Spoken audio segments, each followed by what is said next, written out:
Your father always said this family survived because we stood together, my daughter-in-law said into the microphone. And I'm proud to have carried that tradition forward. The room erupted in applause. I sat perfectly still, my hands folded in my lap, staring at the framed photograph of my late husband displayed beside the podium. For a moment, I wondered if I had heard her correctly. My name was Margaret Collins. I was 72 years old. I had been married to Robert Collins for 50 years before he passed away. Yet as Emily continued speaking at the memorial gathering organized in his honor, it felt as though my entire life was being rewritten in front of me.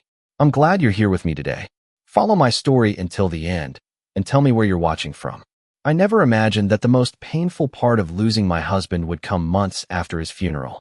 The event was held at a beautiful country club outside Charleston, South Carolina. Large windows overlooked the water. Fresh flowers lined the walls. Family photographs were displayed on easels around the room. At first glance, everything looked thoughtful and respectful. Emily had organized every detail herself. Everyone praised her for it. My son Daniel stood beside her, smiling proudly. As I listened, something began to feel wrong. Emily spoke confidently about family traditions. She described holidays, milestones, and difficult years we had overcome together. But each story seemed slightly different from the one I remembered. In her version, she was always at the center. She was the one who brought everyone together. She was the one who solved problems. She was the one Robert supposedly relied on. I looked around the room. No one seemed bothered. No one appeared confused. My grandchildren listened attentively. Cousins nodded along. Friends smiled warmly. It was as if everyone accepted every word as fact. Then Emily pointed toward a photo displayed near the stage. Robert always believed family came first, she said. That's why he trusted me to preserve what mattered most. More applause followed. My eyes drifted to the photograph. It showed a Christmas gathering from nearly 10 years ago. I remembered that day clearly. I had spent 2 days cooking. Robert and I had hosted nearly 20 relatives. Yet in the display, the image had been cropped so tightly that I was barely visible at the edge of the frame. Emily stood front and center. A strange chill settled over me. Maybe it was a coincidence. Maybe I was simply emotional. Grief has a way of making ordinary things feel heavier. That was what I told myself. But as the afternoon continued, I noticed more details. Stories where my role had vanished. Memories where important facts had changed. Photographs arranged to tell a different version of our family's past. Small things. Subtle things. The kind of changes most people would never notice. But I noticed, because I had lived those moments. I had been there. By the time the speeches ended, a quiet certainty had begun forming inside me. Emily wasn't simply remembering things differently. She was building a new narrative, piece by piece, year after year. And somehow everyone else had started believing it. As guests gathered around the dessert table and soft music filled the room, I remained seated beside Robert's photograph. That was when my eyes landed on a sealed envelope tucked behind one of the framed pictures. I couldn't see the writing clearly from where I sat, but I recognized the handwriting immediately. It belonged to my husband. And in that moment, I had no idea that a single letter was about to change everything. I waited until most of the guests had moved toward the dining area before I quietly stood and walked toward the display of photographs. The envelope was still there, partially hidden behind a silver frame. My heart beat a little faster as I reached for it. Robert had always had neat handwriting. Even after 50 years, I could recognize it instantly from across a room. The sight of those familiar letters brought back a feeling I had not experienced in months. Comfort. I slipped the envelope into my purse without opening it. Something told me this was not the place. Around me, laughter echoed through the hall. Glasses clinked. Someone complimented Emily on the event she had organized. She accepted every compliment with practiced grace. Watching her move through the crowd, greeting relatives, and directing conversations, I realized how completely she had become the center of the family. It had not happened overnight. It had happened so slowly that none of us noticed. Or perhaps I had noticed and convinced myself it did not matter. On the drive home, the late afternoon sun cast long shadows across the road. Charleston looked beautiful that day. Oak trees lined the streets. The air was warm, yet I felt strangely unsettled. The envelope sat on the passenger seat beside me like a silent passenger. When I arrived home, I placed my purse on the kitchen table and stood for several minutes staring out the window. This house had once been full of noise. Robert's voice, holiday dinners, grandchildren racing through the hallways. Now the rooms felt larger than they used to, quieter. I made myself a cup of tea and sat at the same table where Robert and I had shared breakfast nearly every morning for decades. Before opening the envelope, my eyes drifted around the room. Family photographs covered one wall. Birthdays, graduations, summer vacations. For the first time, I looked at them differently. I began noticing a pattern. In older photographs, Robert and I stood together at the center. As the years passed, Emily appeared more frequently. That was natural. She had joined the family. But gradually something else had changed. Stories attached to those photographs had changed too. I remembered a Thanksgiving when Robert and I spent 2 days preparing dinner for 23 relatives. A year later, Emily told the story as if she had organized the entire gathering herself. Everyone laughed. Nobody corrected her. At the time, it seemed harmless. Then there was the lake trip Robert planned for his 70th birthday. Months later, Emily described it online as a family tradition she had started. Again, nobody challenged it. One memory after another surfaced. Small revisions. Tiny adjustments. Each one insignificant on its own. Together, they formed something larger. I opened a drawer and removed several old photo albums. Dust clung to the covers. For hours I sat flipping through pages. The photographs had not changed, but the stories people told about them had. Somewhere between those two versions, the truth had begun to disappear. By the time evening settled over the neighborhood, the tea had gone cold beside me. The envelope remained unopened in my hands. I traced Robert's handwriting with my thumb and wondered why he had written it. What had he seen that I had missed? Outside, the porch light flickered on automatically as darkness covered the yard. Inside, surrounded by 50 years of memories, I finally slid a finger beneath the seal and began to open the letter that my husband had left behind. The paper crackled softly as I unfolded the letter. For a moment, I simply stared at the first line. Robert had always written letters the old-fashioned way, carefully choosing every word. Seeing his handwriting again felt like hearing his voice after months of silence. My eyes filled with tears, but I blinked them away and kept reading. My dearest Margaret, it began. If you are reading this, then there is something important I can no longer say myself. I leaned back in my chair. The kitchen was silent except for the hum of the refrigerator. Outside, crickets chirped in the warm South Carolina night. Inside, 50 years of memories seemed to gather around me. Robert wrote about our early years together. The tiny apartment we rented when we could barely afford groceries.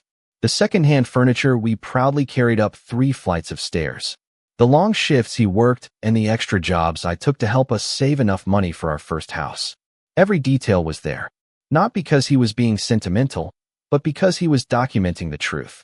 As I continued reading, I noticed something unusual. The letter was not simply personal. It was specific. Dates, events, decisions, contributions. Robert described moments that had shaped our family.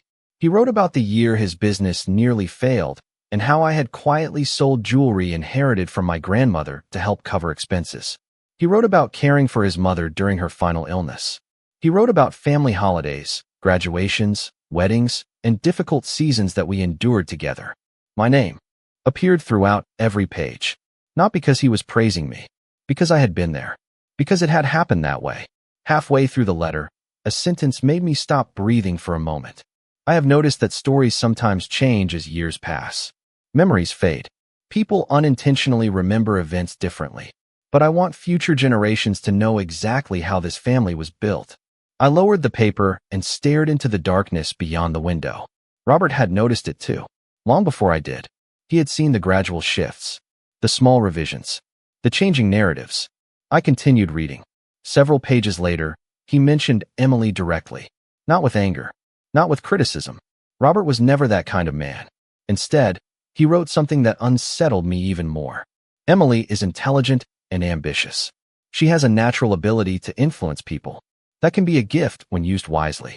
But influence can also reshape memory if no one preserves the facts. I read that sentence 3 times, then a 4th. Suddenly, dozens of conversations from the past decade returned to me. Family dinners, holiday gatherings, social media posts, stories retold around dining room tables. Emily had never lied outright. That was the clever part. She simply adjusted details. added herself here, removed someone there, emphasized one contribution while quietly ignoring another.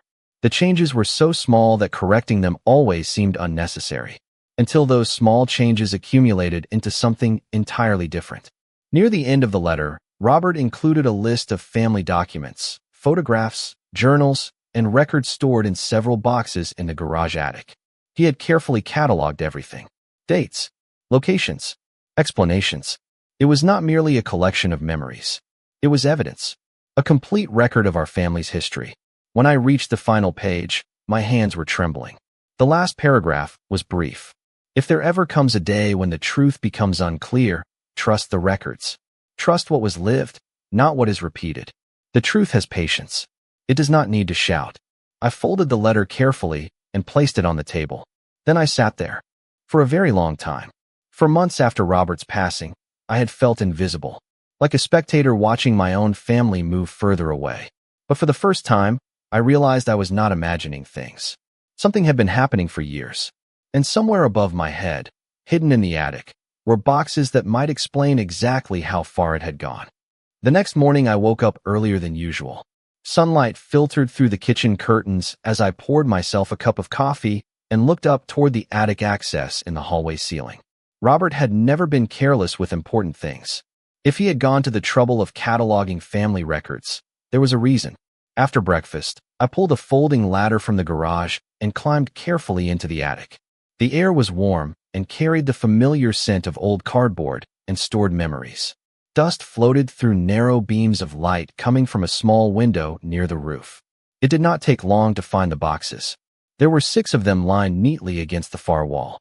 Each one had a label written in Robert's handwriting. Family records, financial history, photographs, journals, correspondence, personal notes. I sat cross-legged on the attic floor and opened the first box. Inside were hundreds of photographs sorted into envelopes by year. Every envelope contained handwritten notes identifying dates, locations, and people. Robert had documented everything. The second box contained journals, not daily diaries, but records of important family events, birthdays, anniversaries, vacations, milestones. The more I examined the contents, the more I realized how much effort he had invested in preserving our history. By lunchtime, I had barely scratched the surface. Yet certain patterns were already emerging. There were countless examples of events I remembered clearly, events that had later been retold very differently. One folder contained materials from a family reunion 12 years earlier. According to the photographs, guest lists, receipts, and planning notes, I had spent nearly 6 months organizing the entire gathering. I remembered every detail, reserving the venue, coordinating travel plans, designing memory books for relatives. Yet in recent years I had heard the story told repeatedly as one of Emily's greatest contributions to the family. Another folder documented a charity fundraiser Robert and I hosted after a hurricane damaged parts of the community. Robert's records showed weeks of preparation, volunteer coordination, and fundraising efforts. Yet during conversations over the years, I had noticed Emily gradually becoming the central figure in the retelling. Not because anyone intended to erase facts. At least that was what I had once believed. But sitting in that attic surrounded by evidence, I began questioning that assumption. What troubled me most was not Emily's behavior. It was Daniel's. My son had lived through these events. He knew who organized them. He knew who made sacrifices. Yet somewhere along the way, he had stopped correcting the record. I remembered small moments now. Family dinners where Emily would tell a story slightly differently, and Daniel would simply nod. Holiday gatherings where someone praised Emily for an accomplishment that belonged to someone else, and Daniel remained silent. At the time, his silence seemed insignificant. Now it felt important. Late in the afternoon, I opened a box labeled correspondence. Inside were letters exchanged among family members over decades.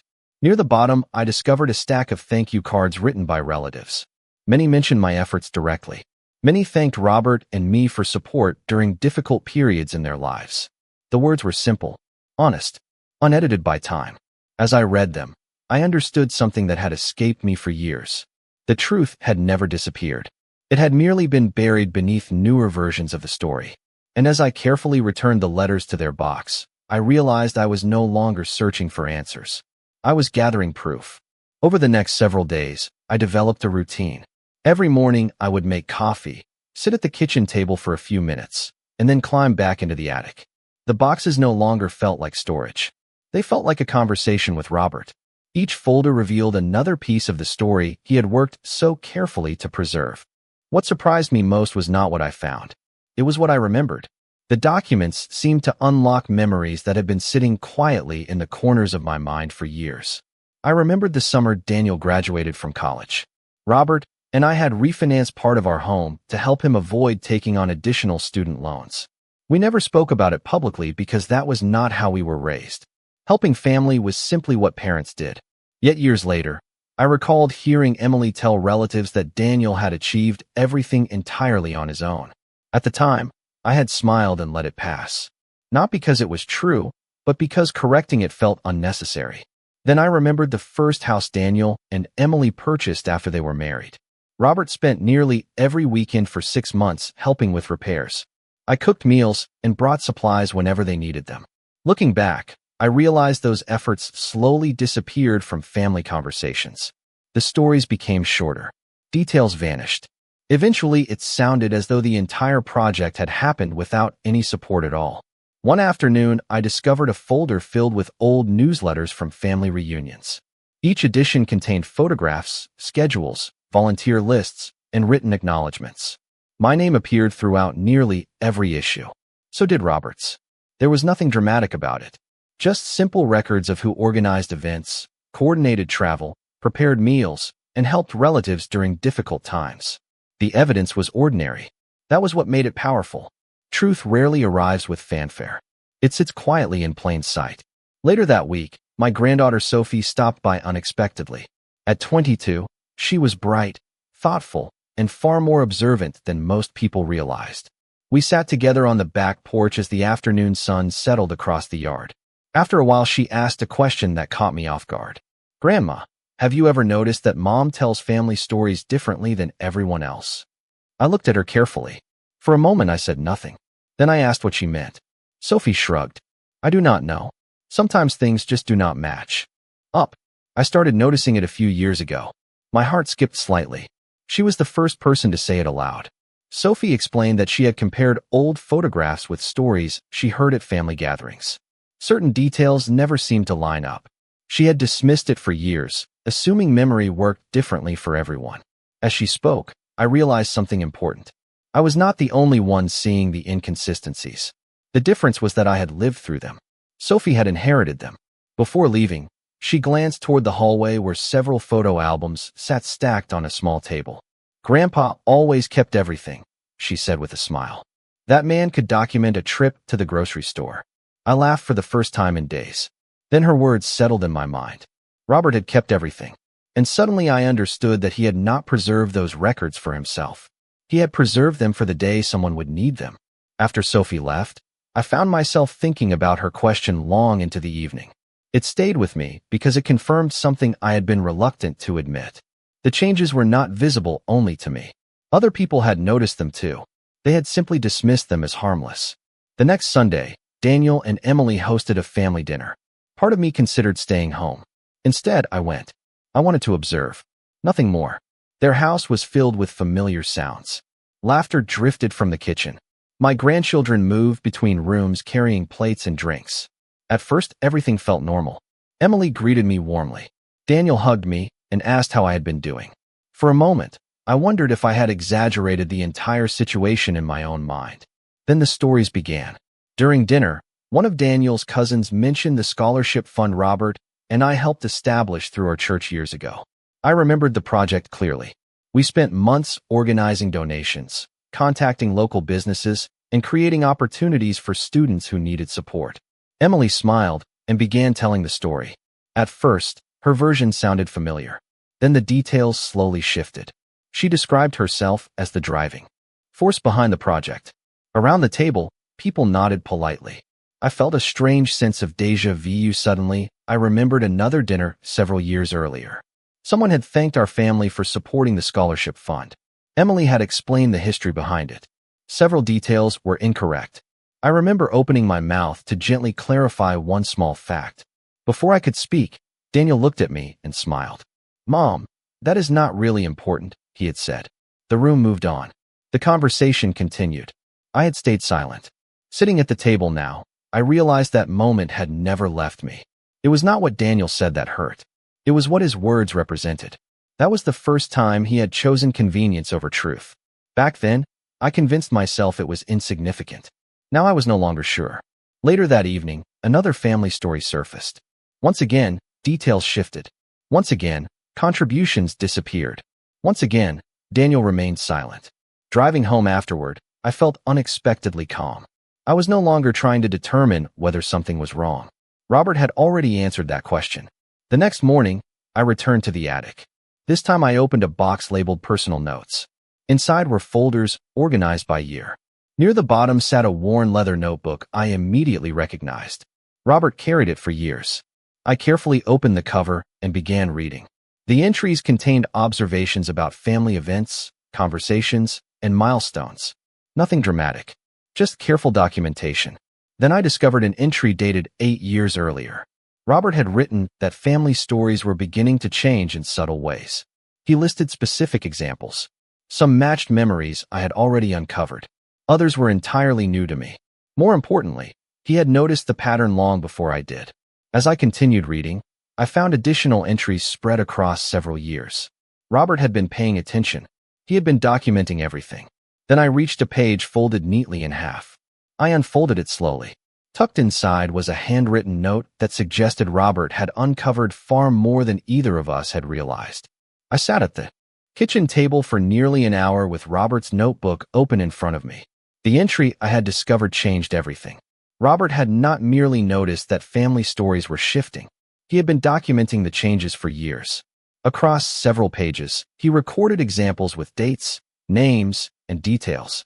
One entry described a family reunion where 6 people shared the planning responsibilities. Yet years later, the story somehow evolved into a tale about a single person's leadership.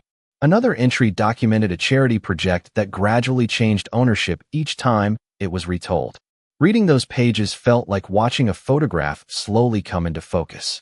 A pattern that once seemed random was becoming impossible to ignore. What struck me most was Robert's tone. He never sounded angry. He sounded concerned. He wrote that memory was fragile and that repeated stories often became accepted as truth regardless of accuracy.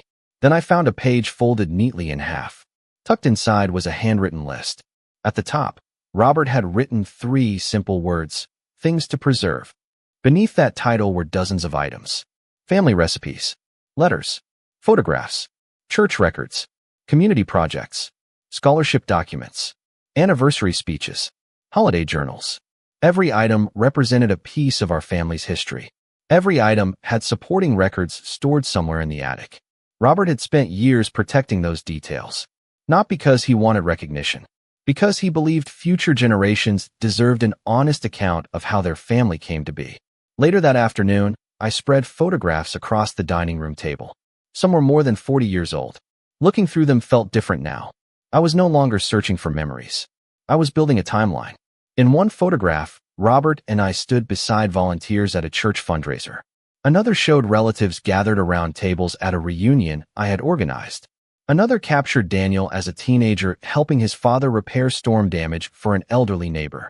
The images told a consistent story, a story supported by letters, receipts, newsletters, and journals. As evening approached, the doorbell rang. It was Sophie. She carried takeout containers and insisted I should not spend another night eating leftovers. We sat together in the dining room, surrounded by photographs. At first, she laughed at the sheer volume of material covering the table. Then she began looking through the pictures. Her expression gradually changed. She picked up a photograph from a family reunion and studied it carefully. "Grandma," she said softly, "this is not how I remember hearing this story." I asked what she meant. She pointed toward the people standing behind Robert and me. "Mom always talked about this reunion like she organized everything herself. But there are dozens of people working here." I nodded. Sophie continued turning pages. Then she stopped at a photograph showing Robert and me serving food at a community fundraiser. The back of the picture contained Robert's notes describing months of preparation. She read them silently before looking at me again. There was sadness in her eyes now. "Grandma," she asked quietly. Why did nobody ever tell us this? The question hit me harder than I expected. Not because I had an answer, because I did not. For a moment, neither of us spoke. Then Sophie reached for Robert's notebook and began reading. The room grew quiet except for the turning of pages. Outside, the sun disappeared below the trees. Inside, surrounded by decades of evidence, I realized something important. The truth was no longer hidden inside boxes. It was beginning to reach the next generation. And once that happened, there would be no putting it back. The following week, I made a decision that would have frightened me only a month earlier. I invited the entire family to my house for Sunday dinner. There was nothing unusual about that. For decades, family dinners had been part of our lives. Yet this invitation felt different. Not because I intended to confront anyone. I did not. I simply wanted everyone together in one room. Daniel accepted immediately. Emily seemed pleased by the idea. Sophie volunteered to help me prepare the meal. By Sunday afternoon, the dining room looked much as it had during Robert's lifetime. The table was set with dishes we had collected over 50 years of marriage. Fresh flowers stood in the center. Family photographs lined the sideboard. As relatives arrived, I greeted them warmly. Nobody sensed anything unusual. Children laughed in the living room. Conversations drifted from travel plans to work schedules to football games. The atmosphere felt comfortable, familiar, exactly what I wanted. During dinner, stories naturally surfaced. They always did. Someone mentioned a 4th of July celebration from years ago. Another relative recalled a community fundraiser. A cousin brought up an old family reunion. I listened quietly. This time, however, Sophie occasionally asked simple questions. Who organized that event? Do we still have photographs from that year? Did Grandpa write anything about it? Nobody found the question strange. In fact, several relatives seemed curious themselves. After dessert, I excused myself briefly and returned carrying several albums and folders. Curious smiles appeared around the table. Family members began flipping through pages. Laughter followed as old photographs circulated from person to person. Then Sophie opened one of Robert's carefully labeled albums and began reading the notes written beneath the pictures. Every photograph contained dates, names, and details recorded at the time the event occurred. The room gradually became quieter. A fundraiser that many remembered one way was documented differently. A reunion had planning lists attached. A scholarship program included letters, newsletters, and volunteer records. Then Sophie picked up a photograph from a community project and read Robert's notes aloud. The notes clearly identified who organized the event and who spent months coordinating volunteers. Emily smiled politely and folded her hands. Well, memories can be interpreted differently, she said lightly. The room remained silent. Nobody argued with her. Sophie simply nodded and reached for another folder. Inside were original newsletters from that same year. The names matched Robert's notes exactly. Then came planning documents, donation records, volunteer lists. Every piece supported the same version of events, not a version created years later. The version documented at the time. Emily's smile faded slightly. She did not say anything else. Daniel leaned forward and began examining the records more closely. As more documents appeared, a pattern became impossible to ignore. The evidence was not dramatic. It was ordinary.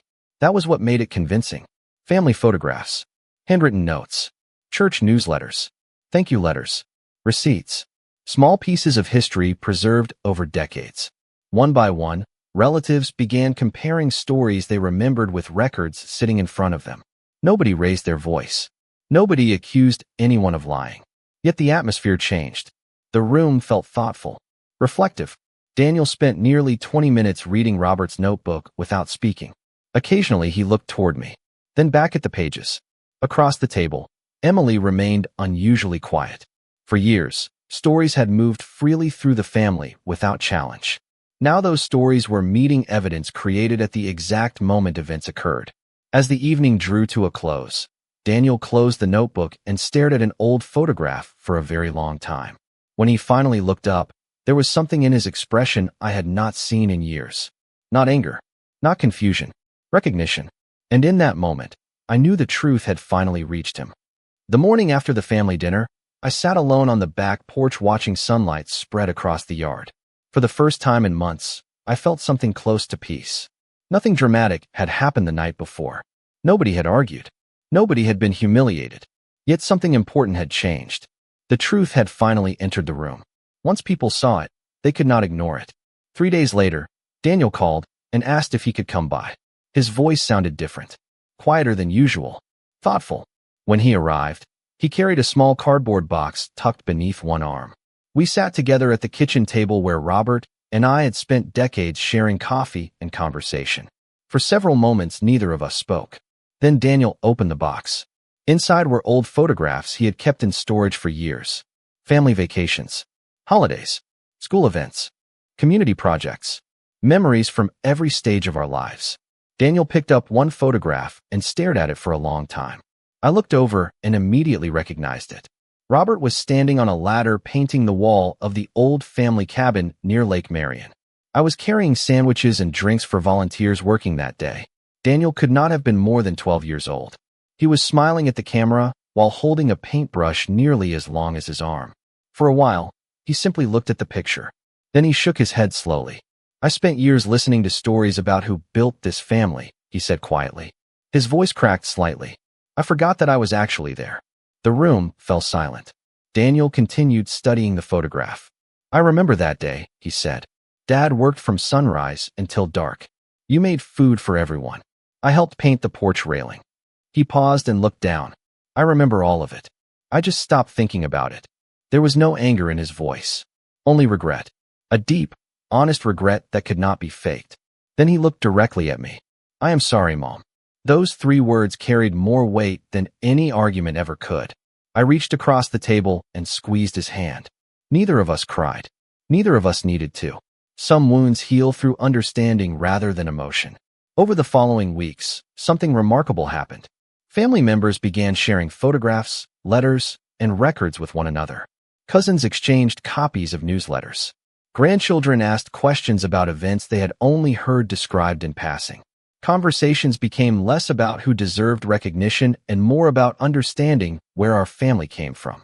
The records Robert preserved became a bridge connecting generations. As for Emily, she never challenged the photographs. She never disputed the notebooks or the letters. In many ways, her silence said more than any explanation could. Over time, I noticed she became more careful when telling family stories. Details mattered now. Facts mattered. Sources mattered. One afternoon, Sophie helped me organize the final collection of family records into archival boxes. Together we labeled photographs, scanned letters, and created digital copies for future generations. When we finished, she smiled and looked around the room. "Grandpa would be proud of this," she said. I smiled because I knew she was right. Months later, I placed Robert's letter into a special binder alongside his notebooks and family records. Then I added a short note of my own. I wrote that families are built through countless quiet sacrifices that are easy to overlook but impossible to replace. I wrote that memory deserves care. Most importantly, I wrote that stories can change, photographs can be rearranged, and details can be forgotten. But the truth has patience. It waits quietly until someone is willing to look. Then I closed the binder and placed it on the shelf. The story of our family would remain exactly where it belonged, not in the hands of whoever told it most often, but in the truth itself.